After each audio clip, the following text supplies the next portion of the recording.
అప్పుడు ఎవరి దగ్గరకు పోము.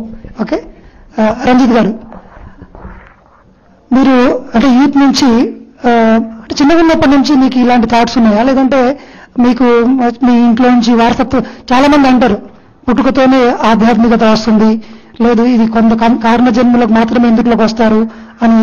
మీరు చిన్నప్పటి నుంచి ఇలాంటి థాట్స్ ఉండేటివా, లేదంటే ఎట్లా మీకు ఎలా ఈ పాత్రలోకి ఎలా వచ్చారు? నాకు చిన్నప్పటి నుండి డిఫరెంట్ థాట్స్ అనేవి ఉండేవి. ఆధ్యాత్మికత తెలియదు, భక్తి మార్గంలో ఉండేవాడిని అన్నమాట. సో నేను ఈ ధ్యానంలోకి వచ్చిన తర్వాతనే ఇలాంటి థాట్స్ అనేటివి వచ్చాయి. నేను ధ్యానంలోకి రాకముందు నా జీవితం అంతా భయంతో ఉండేది అనమాట. ఎందుకు భయం అంటే, మా ఏజ్ ఆఫ్ 5 years, నేను 5 years ఏజ్ ఉన్నప్పుడే మా ఫాదర్ అంటే బాడీ వేకెట్ చేశారు.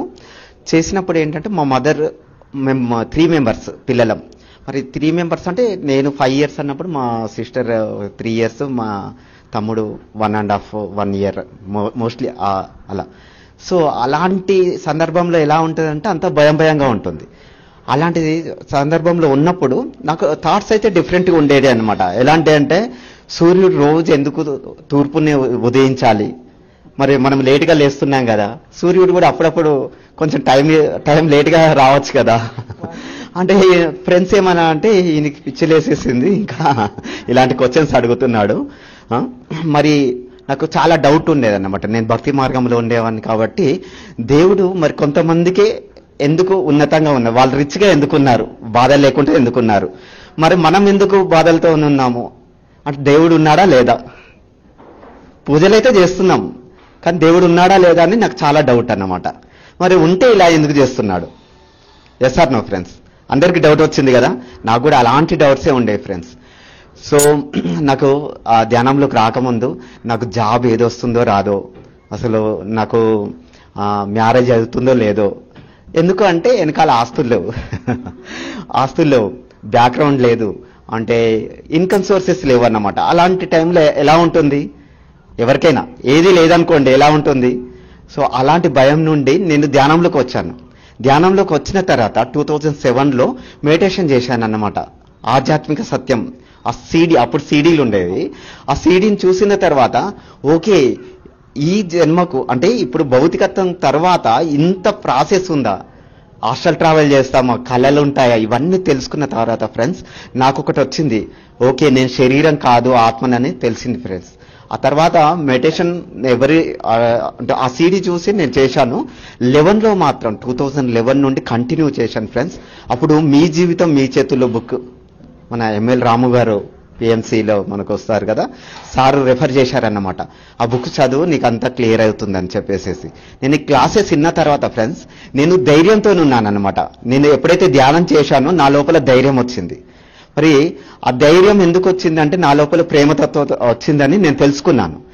వచ్చిన తర్వాత నా థాట్స్ అన్ని రివర్స్ అయిపోయాయి ఫ్రెండ్స్. ఎక్కడైతే భయము నుండి నా థాట్స్ ధైర్యంలోకి వెళ్ళిపోయింది, ప్రేమతత్వంలోకి వెళ్ళిపోయింది.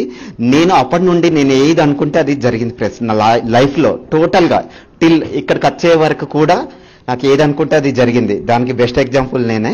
ఎందుకంటే మ్యారేజ్, సో అమ్మాయిలు లేరు, మ్యారేజ్ ఇవ్వరు, ఆస్తులు లేవు, జాబ్ లేదు, సాఫ్ట్వేర్ కాదు అని చెప్పేసి ఇంట్లో వాళ్ళు అనేవాళ్ళు అన్నమాట. చాలా సంపాదిస్తే కానీ వెంటనే. కానీ నాకు ఒక పిరమిడ్ మాస్టర్తో మ్యారేజ్ కావాలన్నప్పుడు పత్రిజీతో అన్నప్పుడు నీకు అయితే పోరా అన్నాడు. సో 1 year వెయిట్ చేశాను, కాలేదు. తర్వాత నా లైఫ్ పార్ట్నర్ నందిని వచ్చేసేసి లైట్ వర్కర్స్లో వాలంటరీగా చేసేది. అప్పుడు మా థాట్స్ ఒకేలాగా ఉన్నాయన్నమాట. సో మనం ఒక పాత్రలోకి వెళ్ళాలంటే ఇద్దరు ఒకేలాగా ఉంటే చాలా ముందుకు వెళ్తామని చెప్పేసి మేము అనుకొని అప్పుడు మ్యారేజ్ కూడా సారు మాకు IFSS ప్రోగ్రామ్ మంచిర్యాలలో జరిగింది. అప్పుడు అడిగాను, సార్ మరి మ్యారేజ్ అన్నారు, ఏం లేదు కదా అని చెప్పేసి అన్నారు. చాలా ఫ్రీగా ఉండేవాళ్ళు. అన్న తర్వాత అయిపోతుంది అని చెప్పేసి కాల్ చేయమన్నారు. కాల్ చేసిన తర్వాత 1 weekలో మ్యారేజ్ అయిపోయింది ఫ్రెండ్స్. నా అకౌంట్ బ్యాలెన్స్ 10,000 రూపీస్ అన్నమాట. సో ఆ 10,000 రూపీస్ బ్యాలెన్స్తో మ్యారేజ్ అయిపోయింది. సో నాకు ఇప్పుడు అన్ని అంటే టోటల్గా సమకూరారు. ఇప్పుడు light workers TV daily 6 classes అంటే ఫ్రెండ్స్, ఒకటి సింపుల్ గా చెప్పాలంటే, నేను ఇమాజినేషన్ సార్ ఒక స్పీచ్ లో చెప్పారన్నమాట పత్రిజీ. నేను ఒక 30 సంవత్సరాల క్రితము ఇలా పెద్ద పెద్ద పిరమిడ్స్ కావాలి, కొన్ని లక్షల మందితో ధ్యానం ఒకే దగ్గర జరగాలని నేను అప్పుడు ఒక్కనున్నప్పుడు నేను ఇమాజినేషన్ చేశాను అని చెప్పారన్నమాట. ఎస్, నేను దాన్ని పట్టుకున్నాను. రామ్తా బుక్ తెలుసు కదా మీకు, అది పత్రి సార్ స్పీచెస్ పట్టుకున్న తర్వాత నేను కూడా ఇమాజినేషన్ ధ్యానము, ఆనాపానసతి ధ్యానము, తర్వాత ఇమాజినేషన్ చేశాను అనమాట.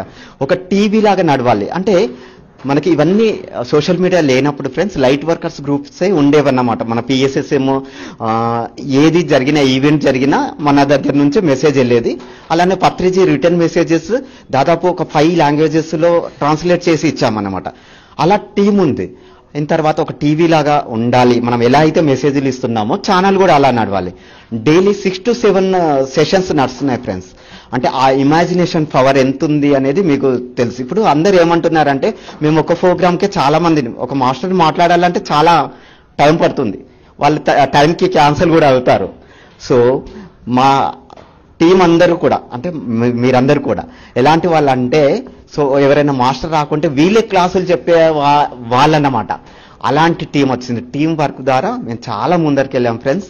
సో ఇప్పుడు నాకు ఒక భయం అనేది అస్సలుకే లేదు ఫ్రెండ్స్. నేను చాలా అవేర్నెస్తో ప్రజెంట్లో ఉంటున్నాను. సో నాకు అన్ని సజావుగా జరిగిపోతున్నాయి. సో నాకు ఇప్పుడు చూడండి, నాకు ఇక్కడ కూడా అవకాశం ఇచ్చారు. అవకాశాన్ని నేను అక్కడ బిజీ ఉన్నప్పటికీ అవకాశాన్ని ప్రతి అవకాశాన్ని నేను తీసుకుంటూ ఉన్నాను అన్నమాట. అలా నేను ముందరికి వెళ్తున్నాను friends. So thank you so much.